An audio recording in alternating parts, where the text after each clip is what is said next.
Hello everyone, how are you all? I hope you all are fine and feeling safe. Welcome back हम सबके अपने YouTube channel BMS lecture 17 में।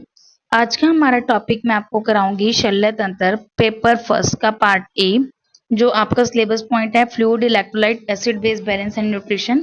उसमें से जो फिफ्थ पॉइंट है various replacement fluids in surgery, वो मैं आपको टॉपिक आज कराऊंगी। तो इसके अंदर हमें क्या क्या पढ़ना है कि टाइप ऑफ आईवी फ्लूइड्स क्या होते हैं, ठीक है, और इनके बारे में हमें पढ़ना है।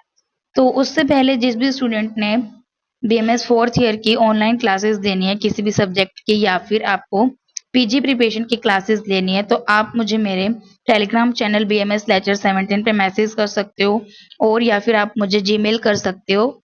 My Gmail ID is bmslecture17, नहीं, bmslectures910@gmail.com, ठीक है, bmslectures910@gmail.com। तो स्टार्ट करते हैं सबसे पहले replacement fluid in surgery. Goal of IV fluid administration is to restore and maintain tissue fluid and electrolyte homeostasis and central euvolemia while avoiding salt and water excess। क्यों आपको fluids replace करने हैं? जब fluid की कमी होगी तभी आप फ्लूइड रिप्लेस करते हो। This will in turn facilitate tissue oxygen delivery without causing harm. ये क्या करता है कि टिश्यू को ऑक्सीजन मिलता रहे बिना उसके हार्म हुए। Achieving optimal fourth fluid therapy should improve pre-operative outcome and the key important in maintaining pre-operative guidelines and pathway। आपको पता भी है pre-operatively भी IV देते हैं। IV fluids like other medication should only be given in well-defined protocols according to individual need। जितनी जरूरत होती है उसके अनुसार इसको दी जाता है। Intravenous fluids are known as intravenous solution. Intravenous जो फ्लूइड्स होते हैं इनको इंट्रावेनस सॉल्यूशन भी बोलते हैं।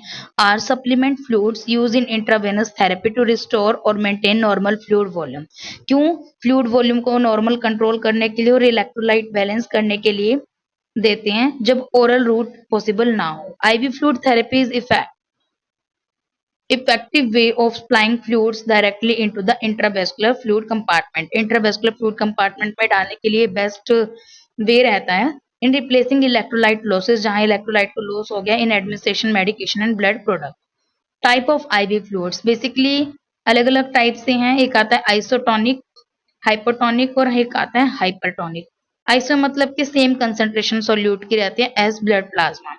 Isotonic for solution that have the same concentration of solute as blood plasma।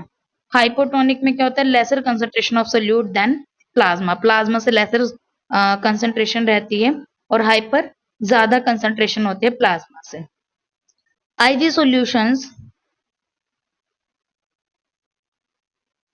देखो, IV solution can be also be classified based on their purpose कि nutrient solution देने हैं, इलेक्ट्रोलाइट सॉल्यूशन देने हैं, अल्कलाइनाइजिंग सॉल्यूशन देने हैं, एसिडिफाइंग सॉल्यूशन देने हैं, फिर वॉल्यूम एक्सपेंडर देने हैं। तो न्यूट्रिएंट सॉल्यूशन वो होते हैं मे कंटेन, जैसे आपको न्यूट्रिशन के लिए देने हैं जो, तो उसमें आपका dextrose, glucose and levulose to make up the carbohydrate component and water. ये किस लिए देते हैं कि कार्बोहाइड्रेट कंपोनेंट बन जाए, वाटर बन जाए। Water is supplied for fluid requirement and carbohydrate, water तो फ्लूइड के लिए देते हैं और कार्बोहाइड्रेट उसको एनर्जी के लिए देते हैं। तो nutrient solution are useful in preventing dehydration and ketosis. Dehydration और कीटोसिस के लिए ये बेस्ट रहते हैं, ठीक है जी। तो डेक्ट्रोज 5 वाटर रहता है ये। और इसमें इलेक्ट्रोलाइट सॉल्यूशन वो होते हैं जिसके अंदर आपके various amount of cations and anions होते हैं जो रिप्लेस करते हैं, यूज होता है फ्लूइड और इलेक्ट्रोलाइट के लिए, ठीक है जी। फॉर एग्जाम्पल इसमें बता रखा है NaCl है, रिंगर लैक्टेट सॉल्यूशन है, ठीक है, ये आ जाएगा। नेक्स्ट आता है एल्कलाइनाइजिंग। एल्कलाइनाइजिंग किसके लिए यूज करते हैं? To treat metabolic acidosis. जिसको मेटाबॉलिक एसिडोसिस हुए उसके लिए एल्कलाइनाइजिंग सॉल्यूशन यूज करते हैं, जैसे LRS है, ठीक है जी। एंड एसिडिफाइंग एसिड के लिए, मेटाबॉलिक एल्कलोसिस के लिए ट्रीट करने के लिए एसिड वाले करेंगे NaCl, ठीक है। नेक्स्ट आता है volume expander are solution use to increase the blood volume. Blood volume को इंक्रीज करने के लिए होता है आफ्टर सीवियर ब्लड लॉस जब हो जाता है, तो उसके लिए आप डेक्स्ट्रान, ह्यूमन एल्बुमिन और प्लाज्मा यहाँ पे यूज कर सकते हो। तो ये हमारा टॉपिक है, ठीक है, various replacement fluid in surgery. तो यहाँ पे ये टॉपिक कंप्लीट हो गया है। अगर इसमें कोई डाउट हो तो मुझे कमेंट कर देना।